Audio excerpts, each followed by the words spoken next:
हमारी लाडली बेटी शाम को आते हुए राशन लेते आना और हाँ मुन्ना के स्कूल में फीस भरनी है, उसके लिए पैसे देते जाओ। बीवी की इस मांग पर जेबें उल्टी करके दिखाने के सिवा बड़े के पास कोई दूसरा उत्तर नहीं था। माथे पर चिंता की शिकनों के साथ सवेरे तो बड़ा भाई अपने काम पर निकल गया, लेकिन उस शाम उसने पूरे परिवार के सामने इस आर्थिक संकट को दूर करने के लिए एक प्रस्ताव रखा। क्यों न हम उस प्लॉट को बेच दे जिसे बाबूजी ने लक्ष्मी को शादी में देने के लिए खरीदा था।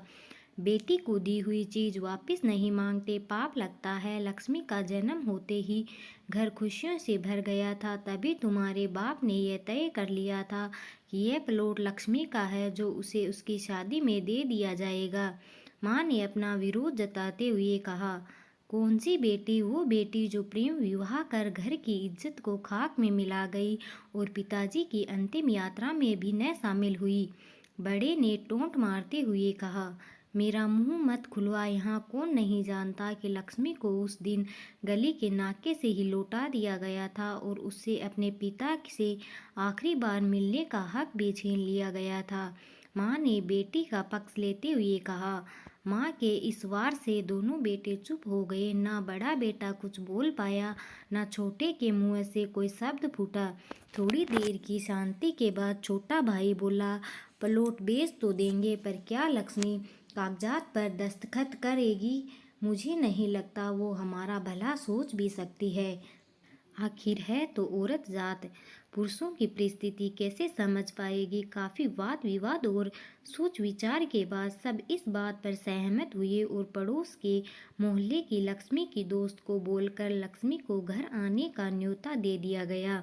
अगले दिन सुबह से गली के नाके पर खेल रहे बड़े भाई के लड़के की बुआ आ गई की आवाज़ सुनकर घर वाले चौकन्ने हो गए। दोनों भाई मन में द्वेष और नफरत के साथ उसको कैसे घर में आने के लिए कहीं इसी दुविधा में थे। वो कहते हैं न, ज़रूरत के वक्त गधे को भी बाप बनाना पड़ता है। उसी कहावत के हिसाब से दोनों भाई बहनें से बात करने के लिए तैयार हुए। दरवाजे पर जब बेटी और दामाद ने पूरे 7 साल बाद कदम रखा तो माँ की आंखें भर आई और दोनों को बड़े प्यार से घर के अंदर लेकर आई। बेटी और दामाद भी माँ का इतना स्नेह देखकर भाव विभोर हो गए। शाम को साथ में बैठे बेटी दोनों बेटों और दामाद के आगे हिचकिचाते हुए माँ ने ही प्लॉट का मुद्दा उठाया। लक्ष्मी को थोड़ा अंदेशा था कि कोई बड़ी बात होगी। लक्ष्मी उसी दिन से ये सोच रही थी कि ऐसी क्या बात हो सकती है कि जो खड़ूस भाई उसे बाप का मुंह भी दिखाने के लिए खिलाफ थे, वो अचानक इतने कैसे पिघल गए। लेकिन अब उसको सारी बात समझ में आ गई। लक्ष्मी ने तिरछी नज़र से पति की तरफ देखा तो वो बोल पड़ा, देखिए माँ जी, शादी से पहले जो कुछ आपका था वो आप ही का रहेगा। ना उस पर मेरा या लक्ष्मी का कोई हक था, ना है, नहीं भविष्य में हम मांगेंगे। इसलिए आप निश्चित होकर उस प्लॉट के साथ जो करना है कीजिए। आप जहाँ कहेंगे हम वहाँ साइन कर देंगे।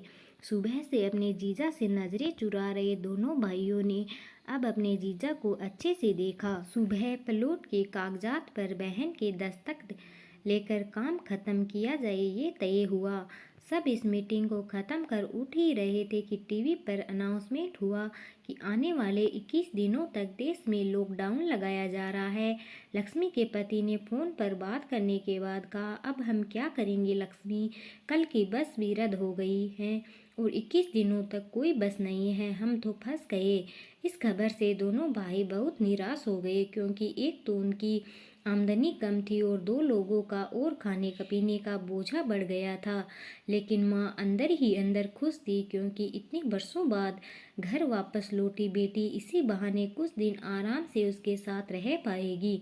दोनों भाई छूटक सब्जी और फल बेचा करते थे।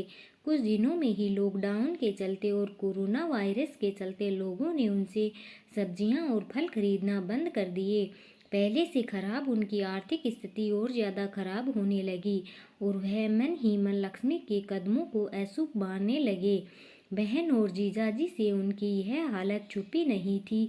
लक्ष्मी के कहने पर उसके पति ने दोनों भाइयों की सब्जी और फल की रेहड़ियां पर लोहे की रोड और जालियां फिट कर दी। बाजार जाकर दोनों के लिए केप, हाथों के दस्ताने और थोक के भाव से सब्जी और फल खरीद लाए। दोनों की रेहड़ियां अच्छे से तैयार कर फल और सब्जियां ढक कर दोनों भाइयों को टोपी और दस्ताने पहना कर देकर जीजाजी ने उनसे कहा, एक बार इस तरह से धंधा करके देखो, शायद आपका मुनाफा बढ़ जाए। थोड़ी आनाकानी करने के बाद दोनों भाइयों ने जीजाजी के समझाए अनुसार धंधा शुरू किया। 2-3 दिनों बाद ही कोरोना से घबराए लोग अब ढकी हुई फल और सब्जियां और दस्ताने और सेफ्टी का ध्यान रखते बेचने वालों से ही फल और सब्जियां खरीदने लगे। इस तरह समझदार दामाद की वजह से धीरे धीरे दोनों भाइयों का धंधा अच्छा चलने लगा और उनके घर का गल्ला जो पहले खाली हो रहा था अब धीरे धीरे भरने लगा।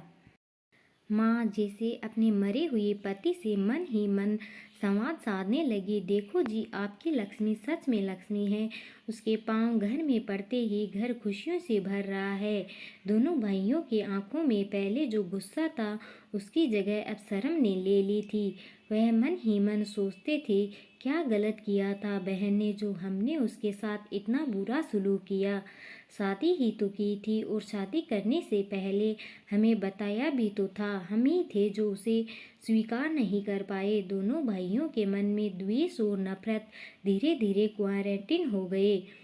21 दिन बाद जब दीदी और जीजाजी प्लॉट के कागज पर साइन करने जाने लगे तब दोनों भाइयों ने उन्हें रोक लिया और उनसे माफ़ी मांगते हुए वो पेपर्स उन्हें देते हुए बोले, शादी के वक्त हमने आपको कोई तोहफा तो दूर की बात आपका हक भी नहीं दिया, लेकिन अब इस प्लॉट को स्वीकार करें, हमें प्रायश्चित करने का एक मौका दीजिए। सभी की आंखों में खुशी के आंसू आ गए और माँ ऊपर देखकर बोली, देखा आपकी लाडली ने आज फिर हमारा खुशियों से घर भर दिया। कहानी अच्छी लगे तो लाइक कमेंट करके ज़रूर बताएं। धन्यवाद।